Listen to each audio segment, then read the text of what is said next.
Good afternoon. I am Dr. Jim Klauber, president of Hagerstown Community College, and I'd like to thank you for joining us in this first ever virtual celebration and recognition of the life of Dr. Martin Luther King at HCC. While we have had wonderful live celebrations in the past, the pandemic forces us to hold this annual event virtually. What the pandemic cannot do is hold back our enthusiasm and dedication for the ideals espoused by Dr. King. These are ideals that we strive to move forward today and will continue to do so in the future. I'd like to thank the HCC Multicultural Committee for their work in putting this event together, along with the HCC Public Relations and Media Department. We're going to start with a short video put together by our college employees. It carries a great message for us all. I hope that you enjoy it, find it meaningful, and are able to reflect on Dr. King's legacy as we move into our panel discussion today. Again, thank you for joining us.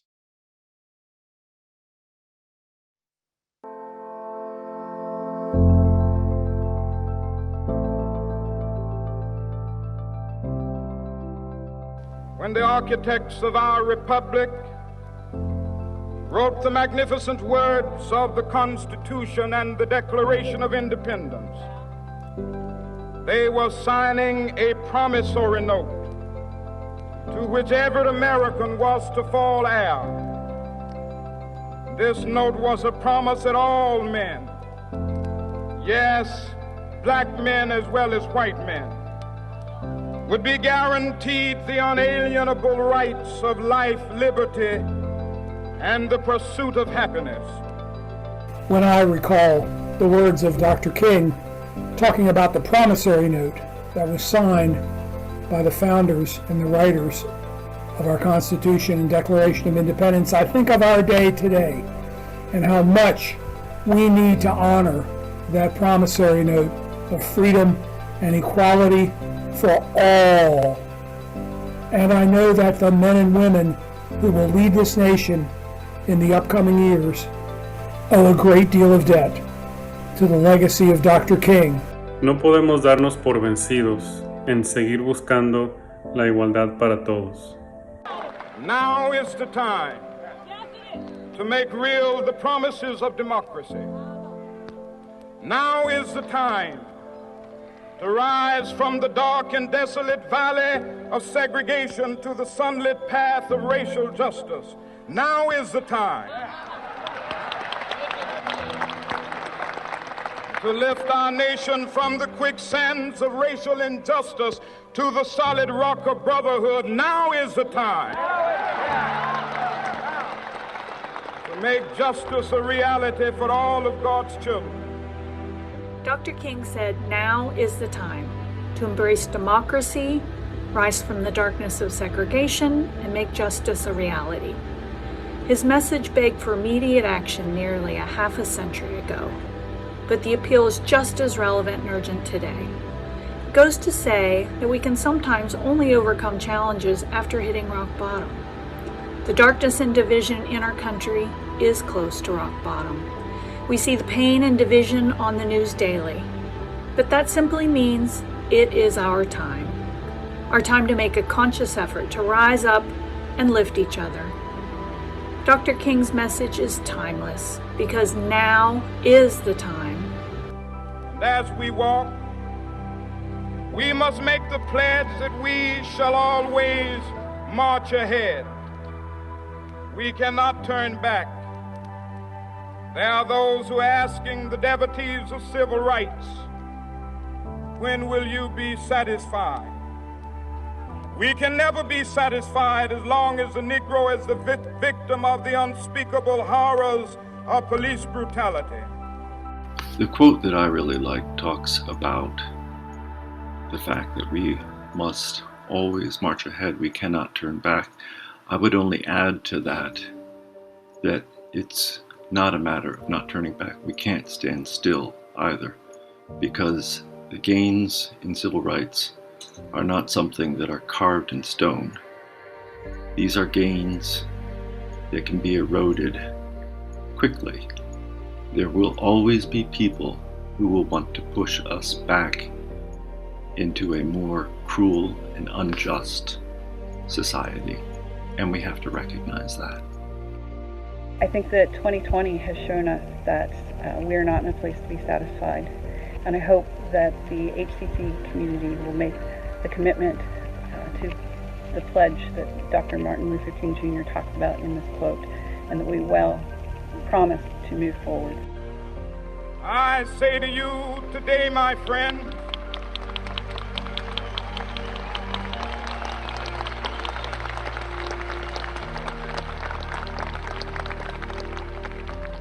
so even though we face the difficulties of today and tomorrow, I still have a dream. It is a dream deeply rooted in the American dream. I believe this quote is saying that no matter the difficulties we face or the challenges, we can overcome that and become stronger from that.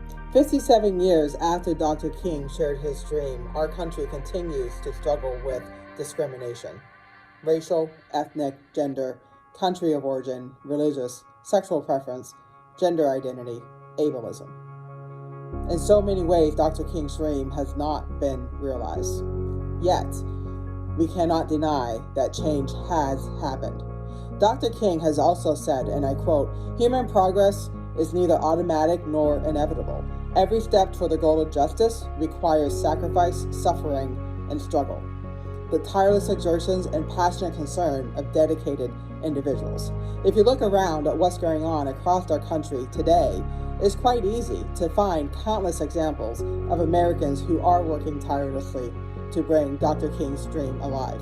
Many of them are right here in our own community, and I'm proud to say right here on our own campus. It is this that brings me hope. I have a dream that one day We can rid the world of entitlement and plant seeds of humility in its place, because no one is above or below anyone else. That we will see the struggle for civil rights not as something to be achieved, but a constant effort. I will discuss white privilege with my grandchildren, and they will be confused, not by their own white privilege, but because we have finally actualized Dr. Martin Luther King Jr.'s dream. Que todos podamos aprender a respetarnos los unos a los otros. We all can come together at peace. We can stop talking about Dr. King's dream because his vision would simply be our everyday experience.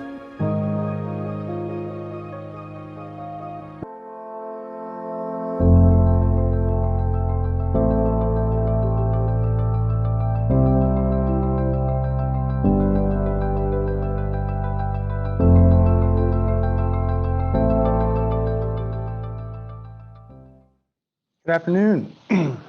Thank you for joining us.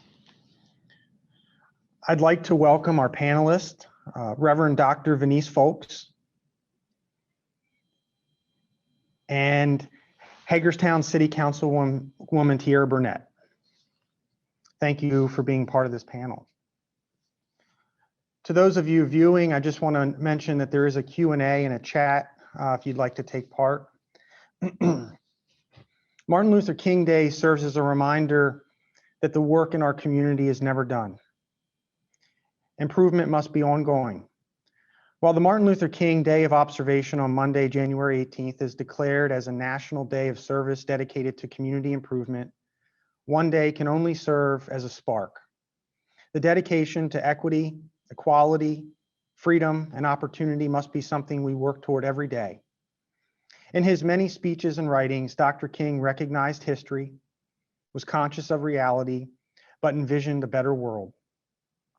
Dr. King's beloved community was one that did not tolerate discrimination or inequality, but instead promoted social and economic justice and inclusiveness. I'd like to start there and ask our panelists to reflect and provide assessment on where they think the status of Dr. King's vision is today. Dr. Folks, can I start with you? Yes, I want to start by thanking HCC for the opportunity to be on the panel discussion. I want to thank DJ, Dr. Madrin for inviting me, and Tierra, I want to congratulate you for your historic win in Hagerstown as one of the as far as the women were concerned, it was just amazing. So I'm so proud of you. I've known you since you was a baby, and so seeing you grow up into this has been awesome. Now I will reflect on and assess. Amen. So so one of the things that I did when thinking about this question is I wanted to think back to all of Dr. Martin Luther King's dream. And one of the things the video did a phenomenal job doing was giving us snippets. And I want to thank the faculty, the students, for their beautiful reflection and their own assessment of the dream that Dr. Martin Luther King shared on that beautiful day when he gave his I Have a Dream speech in 1963, right? The year of 1963. And so there was 3 specific dreams that I wanted to reflect on, if that was all right, reflect and assess. The first dream was, I have a dream that one day on the red hills of Georgia, the sons of former slaves and the sons of former slave owners will be able to sit down together at the table of brotherhood. And this is where we have to sit back and we reflect, and we see that Georgia just recently elected its first African-American male senator, y'all, which is Reverend Raphael Warnock. And we give him a huge shout out from Maryland. And at the same time, if we just say, okay, now from Georgia to the entire United States of America, we can say that we've nominated the first woman of color and of Indian descent as Vice President of the United States, Kamala Harris.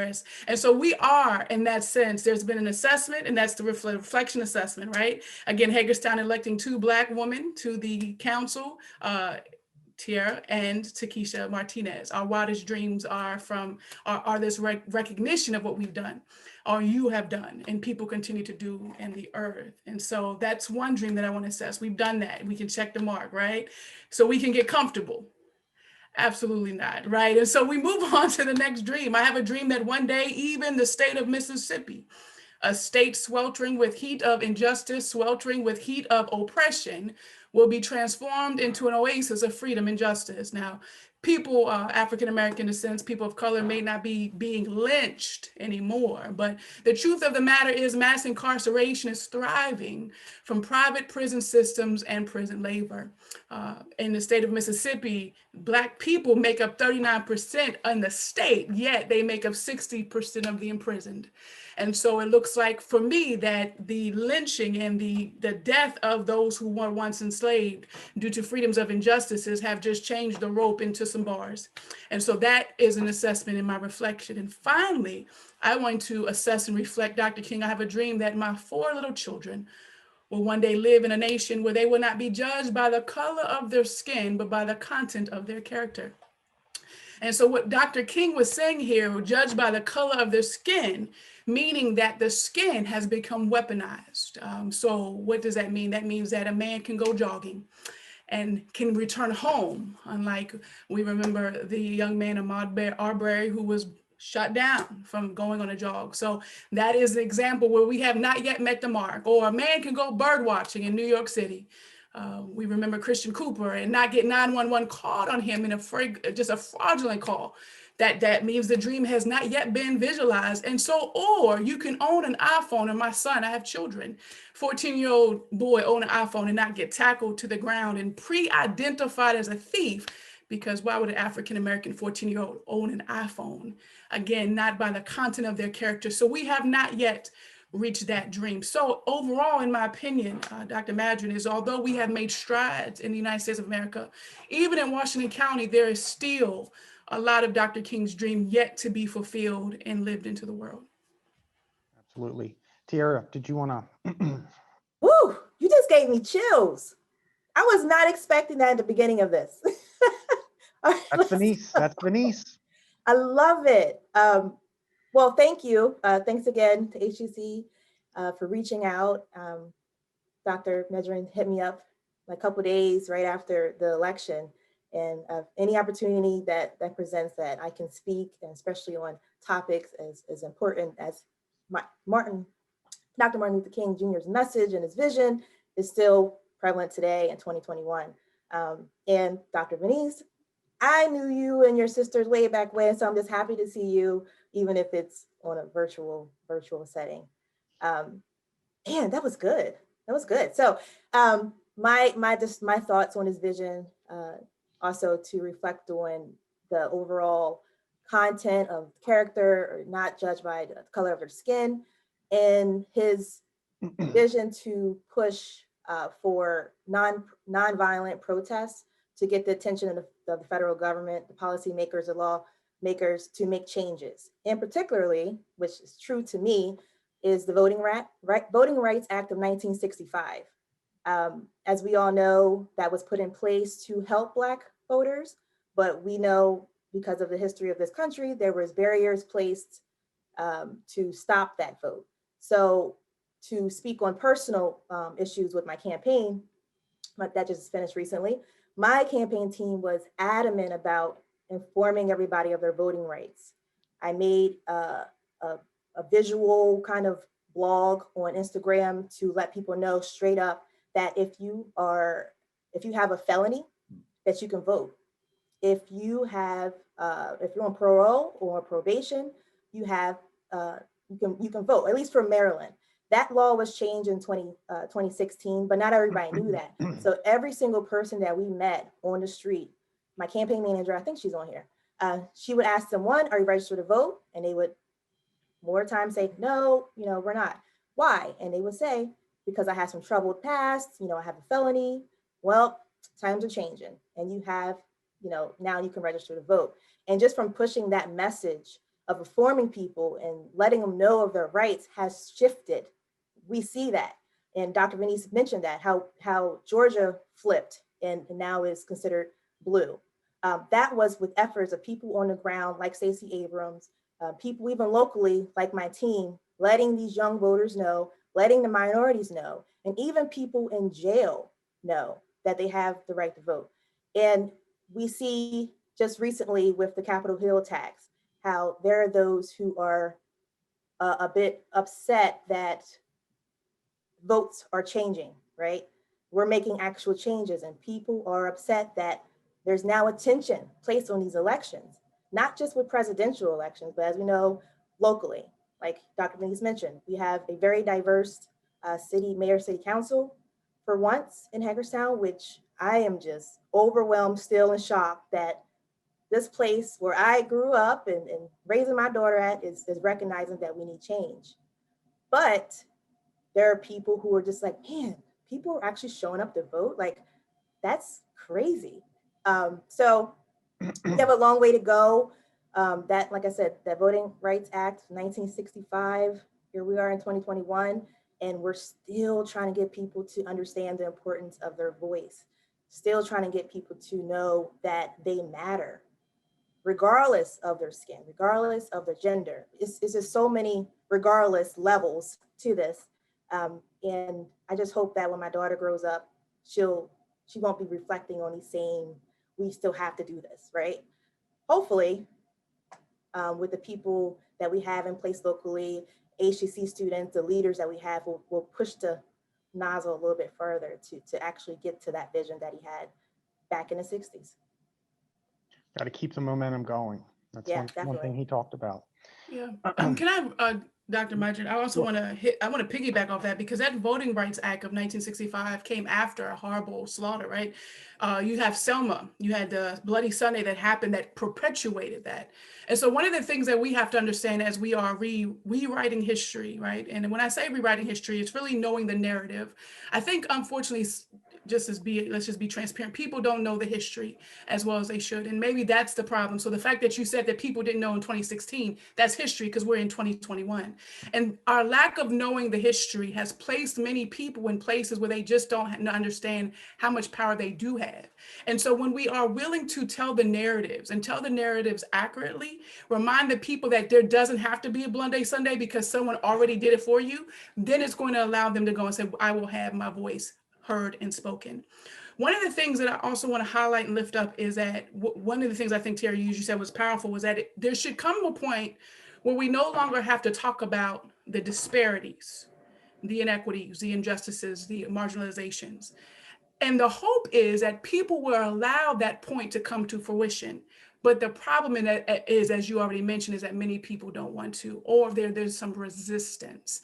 And so the question that we're left with, and I even think with Dr. Martin Luther King, if anyone ever followed his ministry, he was all about moral persuasion. Remember, he was in a time where Jim Crow laws was really, really still out there, right? So he was dealing with, verbal abuse. Still, there was a lot of physical abuse. So we're not talking about him having to worry about some things that we did with modernity. There was still every day, if I walk out the door as a Black man, I may not come home.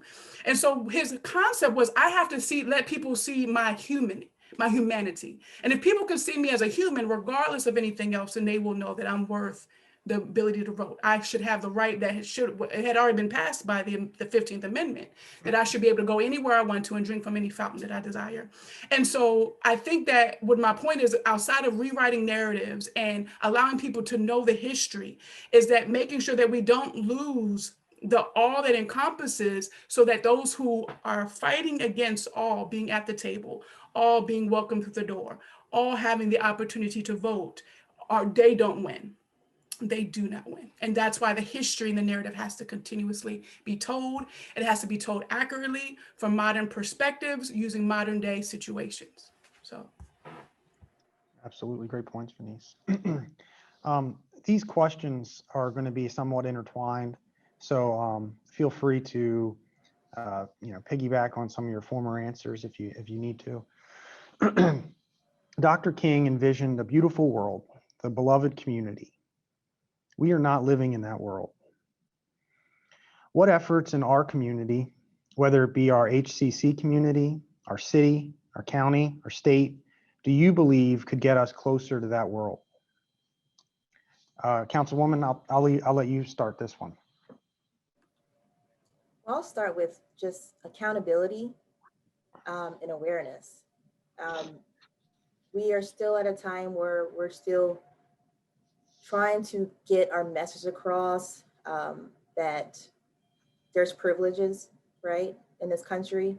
And it's been really difficult to get that message because people just don't accept it, and we're always constantly have to explain the differences of race. It is what it is.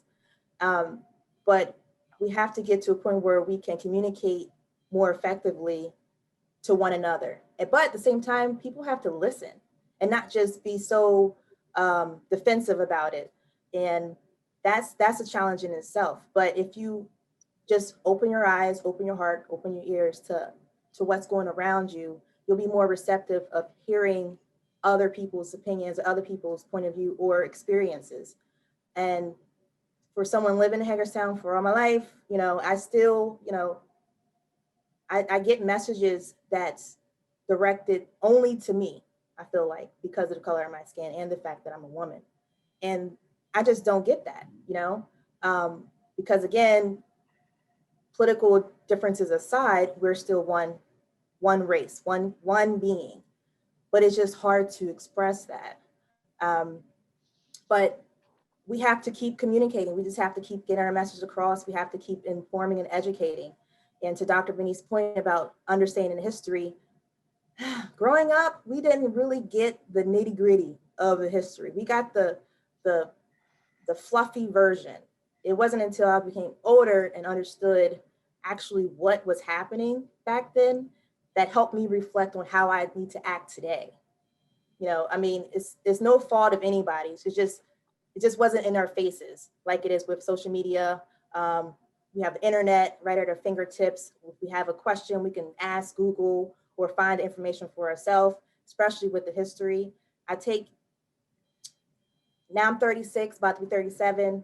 I look back and think like, oh man, that was hard. I knew it was hard then, but like hearing my grandmother's stories, she was born in 1947 and she was in that era of having to walk in different doors from white people, different schools and stuff like that. It means more now. Maybe because I'm older or I don't know what it is, but I wish that those conversations with my grandmother would have been more apparent, like embedded into our conversations. And that's what I'm doing with my daughter. She's 9 years old and I'm telling her the history and telling her to recognize of disparities and things that aren't fair because she's a Black female. And it is what it is. But we have to communicate. We have to just get that message across. And sometimes though, some people just aren't willing to listen. And it just have to come to a point where then you just have to remain ignorant because we can't focus all our energy on trying to change those opinions if they're not willing to open up their heart. And like I said, eyes and ears to even understand where we're coming from as a people. So hope I answered your question, because I had my notes, but I was hoping I don't get on a tangent like I tend to do, but let me know. That was, I'm sorry, go ahead, Dr. Major. No. Okay, I was gonna say that was good, and I agree with everything you said, except for the no one's fault. It's the history people. It's the whoever creates the textbook. There we go. It is the person who said we're going to print this version of the narrative, and we're going to take to this day they are still trying to remove trade. They're trying to move the transatlantic slave movement out of the history books. They don't want to talk about what happened in the South and the Southern states. That is a problem. They don't want to talk about Native Americans and the indigenous population and how the doctrine of discovery. And so that's a different panel discussion. But right? it is someone's fault. It is the fault of whoever was in power and said, you know what? You know, they say history is often told by this from the perspective of the victors. And so then we are like, okay, so I didn't know it was a game of victory. And so we have to, there's got to be a conversation about narrative. The narrative is being told truth and accurately and not from rosy-eyed glasses. We have to sit with some of the shame that comes with being American. And we have to be okay with that, whether it is being African-American, whether you're a Caucasian American, whether you are Indian American, China, you have to sit with some of the histories. If we're ever going to change and become better for it, if we're ever going to get on the other side of this, we have to sit with the shame, and then so we can release it. The problem becomes, as you said, so when we talk about listening on both sides of the table, listening to be heard, but also after being heard, listening, because I also know some people who are like, you know, well, I'm not privileged, not understanding what we mean by privilege, entitlement, and because there's a lot of nuances there. And there's got to be a discussion then in which ways we break down what does it mean that although you might be white, that you are socioeconomically poor because you don't feel privileged. And so we still have to talk about what does that look like though if I compare you to an African American who is poor, or just an African American period and who is not poor, because there are different layers there. And I agree with you, Councilwoman Tierra. It is definitely needed conversation about narratives and history, and it wasn't taught in my family either. And so I'm trying to undo some things, and I don't think it was taught because they didn't want us to know. I think it was a lot of pain. I think it caused them a lot of turmoil. I can't imagine someone telling me what door I can walk through and I cannot. And I can because I am an African-American woman, right? And so I do know, and same gender love, so I know what it means to have the door shut on you, some doors open, and some doors say that you ain't supposed to be up here because you are a female. And so I understand all that. And so but going to the question, what efforts in our community could be to get us closer?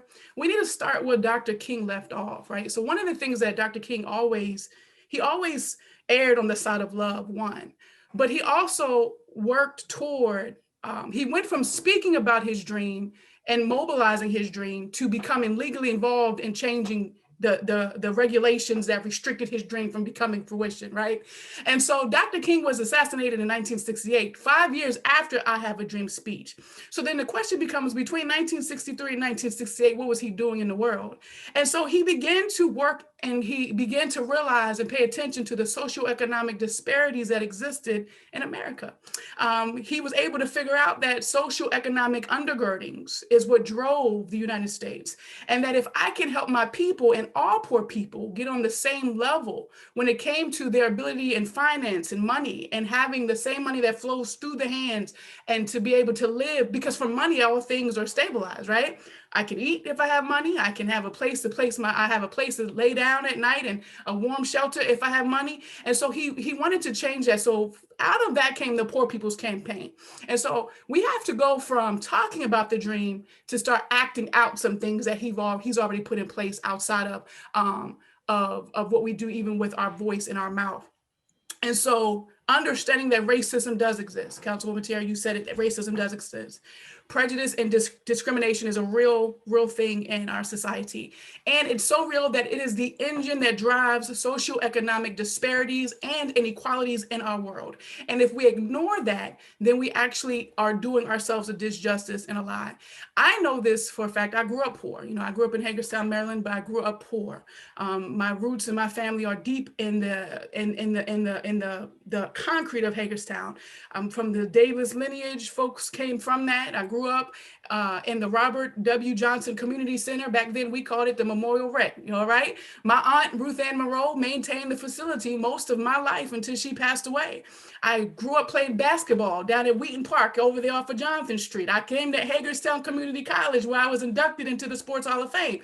Yet I grew up poor, so I understand what it means to be a part of the 12.7% of population in Washington County right now that are living below the poverty level. We have to do something about that. So part of envisioning Dr. Martin Luther King's dream is doing something about the socioeconomic gap that exists between Washington County and the other counties that are in the state of Maryland, right? There's 24 counties. Washington County is the 9th most impoverished state. 12.7 people are living below the poverty line. We need to investigate the local government's workings. Why is the money being distributed, or how the money is being distributed? We need to talk about redlining. How redlining has affected infrastructures and has promoted crippling resources in areas like Jonathan Street, Frederick Street, and Nolan Village communities. We need to talk about the gender gap ratio and how women are paid less, about 1.5 times less than white males, and this is a white woman. Black women are paid almost 2 times less, and we could have the same education and just as much experience. See, so socioeconomic things, right? So how do we envision this? How do we talk about it? We need to talk about what Dr. Martin Luther King left off of. Where's the money going, and how do we redistribute it to the poorest places so that everybody has an equal footing? Well said, Venice. You both mentioned something that I just wanted to just bring up, and that was the concept of privilege. And there's this saying that I teach sociology classes, so all this stuff that you're talking about is in line with the stuff that I teach about and talk about in class. But one thing I bring up that I think is interesting is there's this quote, and there is no author. I'd like to take credit for it, but it's that when you're accustomed to privilege, equality feels like oppression. And when I think about that, I think this must be why white folks have trouble recognizing their privilege, especially, I can't remember if it was you, Venice or Tierra, that pointed out perhaps lower income white folks may have more difficulty identifying with that. But definitely that is something that, you know, we're going to need to recognize that it exists, period, the end. Did you have any other comments before we move to the next question? I like that quote. Can I take credit for it? Yeah, I think you can if no one's claimed it. I don't see why not. Yeah, that's my first time hearing that, so that's all. It's a beautiful quote. Yeah, no, it's a beautiful quote, and I can see why that would feel that way, actually, because it almost feels like something's being taken from them, right? Because if we live in a world of hierarchical systems and structures, right? And so if I'm not first and I'm last, you know, that's like Talladega Nights, right. You know, first and last, right? Who doesn't know that movie? But it's something but there's something psychological there that we need to, as a community and as a people who claim, we know that we're all one, right? You and I, we have one organ that pushes the same amount of blood to the body. We have one organ that allows us to think processes and create hierarchical thinking of structures. We have the same organs that do the same thing, but yet we have relied on these myths of social constructs of racism, these myths that say one person or a group of people are better than the other. And if you've lived your whole life knowing that, or thinking that I'm supposed to be in this space of betterness or more, and now I'm saying, no, you have to be at equal footing, I could see why someone could feel that the floor is being ripped from up underneath them and that something is being taken from them. As I was preparing for this, I was doing a lot of digging, and I came across, which I will talk about a little later, it was Dr. King's The Other America speech. And I was getting through it, and I got to a point where it said, if we are to bring America to the point that we have one nation, indivisible, with liberty and justice for all, there are certain things we must do. And he goes on to talk about time. But when I got to that point, I remembered the Pledge of Allegiance.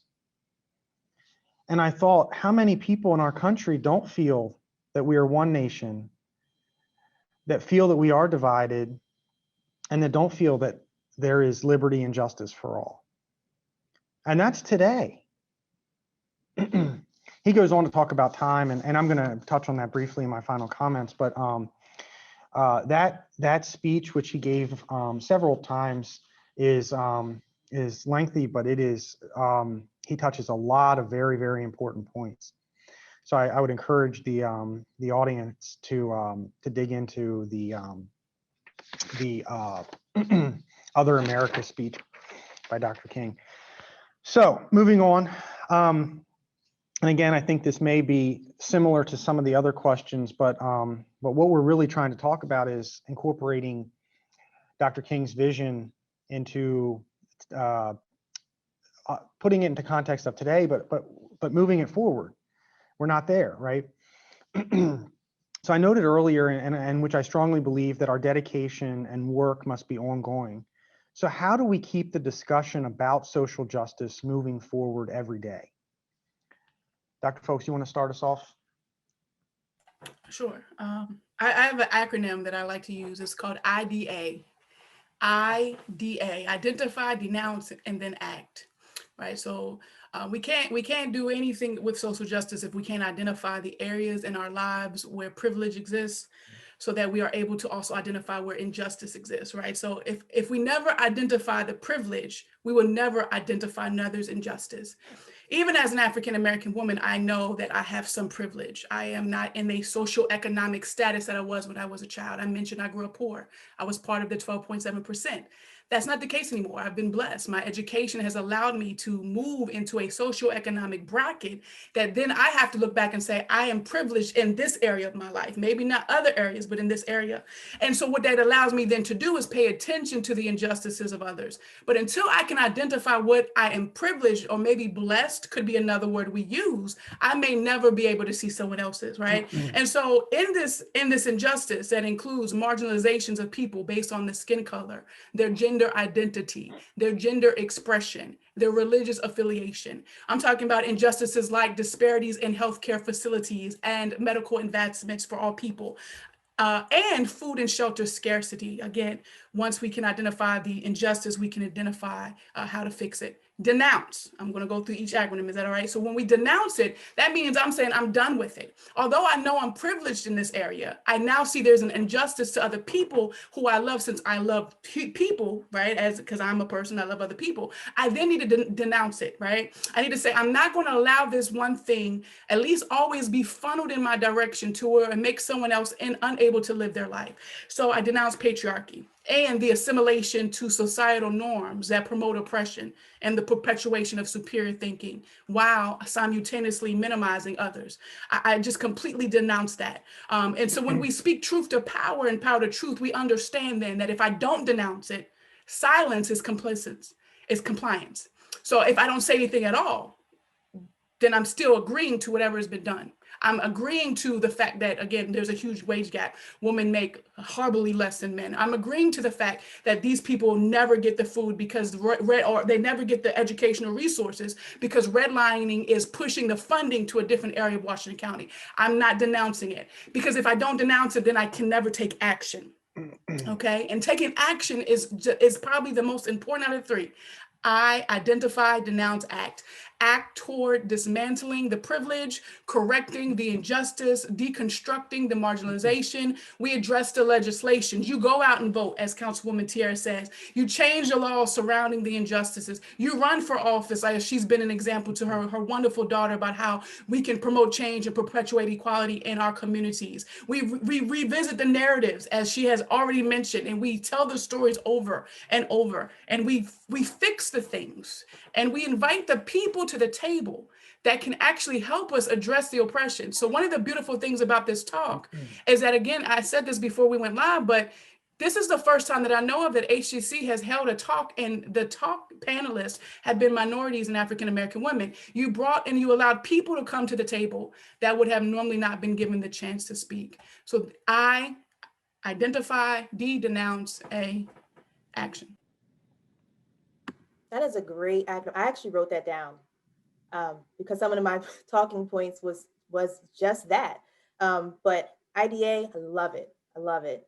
But let's reflect on recent events, right, for a second. And again, I might go on a tangent, but that's just me, y'all. But in a sense, I'm glad that so much visibility is being placed on the injustices that's happening in our country. The George Floyd situation sparked a movement across this country.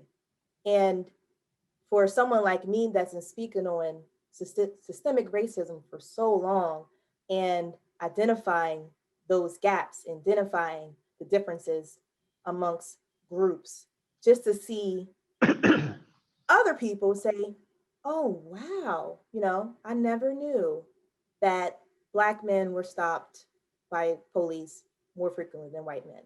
Or hair, right? Let's talk about hair. I always talk about my hair. How I would be, questioned about, can I touch your hair? Or is my hair even considered appropriate in a business setting when it just naturally grows out of my head? You know, having, it's sad to say, having horrific, tragic events happening right now it started a movement or re-sparked the movement, because there's always been organizers and organizations on the ground anyway for many, many years trying to spark change. But it seems like just for 2020, for some reason, now we're having more of these conversations. I was on other discussions in the summer, quote unquote, uncomfortable conversations that were held at Cannon Coffee. And it was the first time that I witnessed, so many diverse groups get together and talk about issues that we're seeing today. Issues, yeah, about fair housing, about incarceration rates. One person brought up fatherless homes, and I thought I was going to lose my mind. I was like, please call me, because there's a reason why that's happening. And the school system, just the lack of education, lack of opportunities. We spoke on these issues this past summer, and I'm just happy to see there's another forum that we can still speak on what's happening. Because again, like Dr. Benny said, we have to identify that. And that has also sparked conversations with my white friends to recognize their privileges, to have conversations with their families. And I commend those people who had those conversations, because they were really tough to have with them. Telling their mom that their views are considered racist. How difficult is that to tell your parents that their way of thinking is just wrong, flat out, it's flat out wrong. So I will always commend my friends to have those conversations, look within themselves, and that just helps push the curve of identifying that we just have such a long way to go. And what do you do, when you realize it really makes you upset to think about, this was my friend of 20 years and she feels that I am less than. Never would imagine that. But again, having those conversations, it kind of brings out that. And it's unfortunate. But at the same time, we have groups that are making changes. We have groups that are recognizing that our youth, I always speak on the youth, just needs guidance, needs mentorships, needs a peer figure to recognize that they deserve better. I'm a part of a nonprofit called Beyond the Arc. We actually host the summer basketball leagues at Wheaton Park. Dr. Manice, we have over 200 kids from all across Hagerstown, and that we tried our best to reach out to every single one. And my sister, Eb Williams, runs the league, and she knows every single one of those kids. It's just amazing how she just knows so much about each and every one of them. And just having conversations with them just helps. It's a sense of humility, because you think you got it bad sometimes, but you hear other stories about these kids and what they experience in their own homes. And then now we're in a whole pandemic, and some of those kids is now forced to be in homes that are just bad for their health, bad for their mental. And what do we do? But we just have to keep pushing forward. We have to keep supporting those organizations that are helping putting food in these stomachs, helping push for job creation. You gave just troubling statistics of where we are in this county, and where do we go from here? But we have to, again, elect officials that recognize that and not just think that, little old Washington County is its own little bubble, but there's counties that are facing the same problems. But, I just go back and forth of there's so much work to do. There's so much work to do. But having these conversations and aligning ourselves with organizations that is actually doing the work. And, Washington County has over 100 plus nonprofits. It's crazy. We have a lot. But at the same time, there's a lot of groups that are doing the same thing, but they're not really working together. And I think that we need to do that too, as a whole, come together with, okay, you do this, I do that. And we can make a bigger impact by just collaborating. And we have to collaborate with good people though. Because some of these people just do it just for show. I'm sorry to say it. But you need to work with people who actually care, who actually are producing work. You can actually see it. It's not just on Facebook, but it's actually in the streets. You're actually meeting with these kids, meeting with these parents, and recognizing that we just have to work together. Tierra, you you mentioned something that brought me to a panel discussion that Venice and I were on over the summer, and I believe it was Reggie Turner who said this, but you were talking about how we need to see the injustices, and he said something that I thought was just really powerful. So this is, as COVID is quarantining us and we didn't have any sports, he pointed that out and said, and he's a religious man. So he said, God said, take a seat, folks.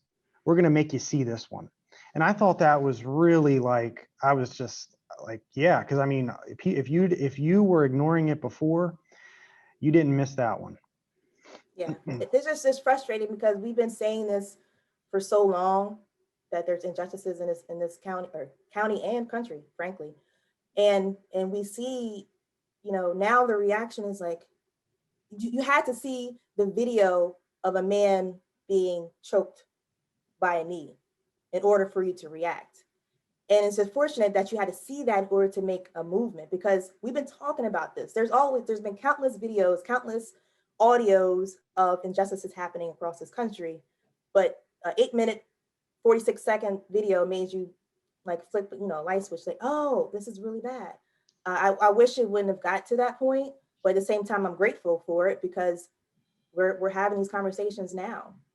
Even our school system, that situation was brought up in my daughter's school. I said, what? I never would have thought, because usually we'll try to go around it because it's so uncomfortable and you just don't want to have that conversation, or you don't want to not like someone that you loved for many, many years because their view is just the complete opposite of yours.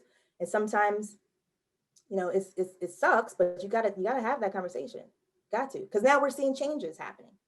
I think that I've been invited to several panel discussions because I'm willing to speak on injustices and stuff like that. I think that if these tragic events wouldn't have happened, I don't think anyone ever would have thought to ask me for my opinion, honestly. Now, when it comes to youth, I've been asked before, but to ask for uncomfortable situations, hey, let's ask Tierra. Okay, all right, hope I can answer that. Can I, and I want to piggyback to Councilwoman, you're saying some powerful stuff here. And I think it was the video and the sound. For the first time, I think they heard the pleading. And I remember seeing signs that said when he called for his mother, he called all women to the forefront. There was something powerful that happened, not just with the video, but with the sound and the resignation, the resounding sound of someone pleading for their life. And that is where, going back to Dr. King, moral persuasion. If you look at the moments in history, in US history, where laws have been changed for anyone who was considered marginalized or demonized before, there had to be a sound of violence that came, and people had to see things, they had to hear things, and then people moved. And that is unacceptable. And that is where we have to get beyond. We have to get beyond the George Floyds. We have to get beyond the Ahmaud Arbors. We have to get beyond the people who are becoming martyrs for the system of civil rights. right? The Martin Luther Kings of our 21st century, the ones that you and I are like, oh my gosh, this is happening in our lifetime, versus our grandmothers or our grandfathers telling us about it. And I agree with everything you're saying. There is a point of speaking truth to power that you can never be shy about. And you have got that gift. Not everyone can do that. Know that you are going to be placed in situations because you can speak to truth to power and power to truth. It is very important. And I also, I commend you for having that boldness and the ability to do so in a loving and a kind way, but to where the people's ears still listen. Because there's a point where it can become so aggressive and off-putting that people will turn away, and you don't do that. And that's another way that change can be made, and that's extremely important. And so my hope then, because I'm older than you, my hope is in you, as your hope is in your daughter and then the younger generations to come. And knowing that because that people are loving, they are telling the truth. They're speaking the narrative from a perspective that is honest, that is just, and that will change the future. That is our hope, and that is what I wanted to say. Thank you for that. That means a lot coming from you. It's truly, because it's, sometimes when you're in this umbrella, you have the spotlight, you get torn of how far do I take it. But like I said, I'm always true to myself, because that's just what I have to do. We can no longer be afraid to speak up and address issues that we know that is impacting our people. And I'm saying our people as in Black people, white people, just people in general. And we just have to, I agree, like we have to get past those George Floyd's situations and start recognizing the true leaders and start focusing on the youth, because there are some kids here in Hagerstown that is making moves. They're not waiting for someone to tell them what you need to do. They're creating, having book drives. They're holding, organizing their own non-protests. And that word organize is what Dr. Martin Luther King was all about, having that organization, because you need to have, again, meeting with the right people, having the good people in place, and having an end goal, not just marching for the heck of it, but what are we trying to accomplish here? And kids in Hagerstown are doing that. And I feel like a old lady sitting there on the sideline, like, yes, take over. Y'all go. I'm glad to see it. We are we are heading towards the end of our time. I do want to tell our audience and those who watch this later that I invited you here, and I do believe that that you two we're going to see more of you in the future. I think you two are powerful women, and I hope to see you continue to be vocal. Did you have any final remarks before I want to wrap up things and talk a little bit about a course that Dr. Folks and I are working on? But do you have any final comments, Councilwoman or Dr. Folks? I always got final. I know. I want us to wrestle what we think is good and right. Good and right. I really believe that there's a wrestling that's happening in the sound of the earth about what is good and what is right, what is morally right, what is the moral arc of the universe, as Dr. King would say. And justice is the elbow it bends toward the moral arc of the universe. But as you are wrestling, if you find yourself a person who has tension with the conversation that we're having today, I ask you to just go back and think about what is good and what is right, and really try to define that for yourself. Dr. King said the time is always right to do what is right. And as you are wrestling and as you're thinking about that, know that it is never wrong to make sure other people have, that no one is in need, and to always err on the side of love. You did steal my thunder, but because I am going to be talking about that, but that's all right. Councilwoman, any final comment? I would love to work with you guys in the future. Dr. Venice, like I said, I had chills. Like, I wasn't expecting this. And I love it. And I would like to have this conversation again, one-on-one, or with anyone enjoying again, even offline, if that's okay. Because I just love meeting other women who are just as passionate as I am. And just having that collaboration just goes so far, especially in the times we feel like you're alone, but have conversation like this and you're not. There's people out here that are making changes, that are just speaking truth to power, and I love it. So please invite me. Any other works happening HCC, time permitting, I'm still working. Be careful what you wish for, because please let me know. I know, right? The phone's gonna go off. But thanks again for this opportunity. I really appreciate it. That does lead me into to talking about this course that Dr. Folks and I are working on. In keeping in line with Dr. King's vision, let me talk about this course that we're developing here at HCC. Dr. Folks and I, with help from others, have partnered with Washington County Public Schools to design our Change Be It course. Be It standing for Bias, Equity, and Inclusion Training. Our Change Be It course is intended to create awareness of biases and injustice, understand the causes and history of those biases and injustices, and to promote diversity and inclusiveness. Diversity and inclusion are vital components to a healthy society.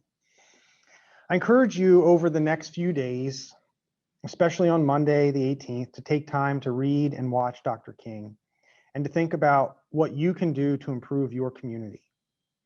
Sadly, many of the injustices Dr. King spoke about decades ago still exist today, which is a reminder that our work is far from done. I'll end with some remarks that Dr. King gave at Stanford in 1967 and later at Grosse Pointe High School in 1968, a few weeks before his assassination. This came to be known as his The Other America speech. Somewhere, we must come to see that social progress never rolls in on the wheels of inevitability. It comes through the tireless efforts and the persistent work of dedicated individuals. And without this hard work, time itself becomes an ally of the primitive forces of social stagnation. And so we must help time, and we must realize that the time is always right to do right. Thank you all for joining us today.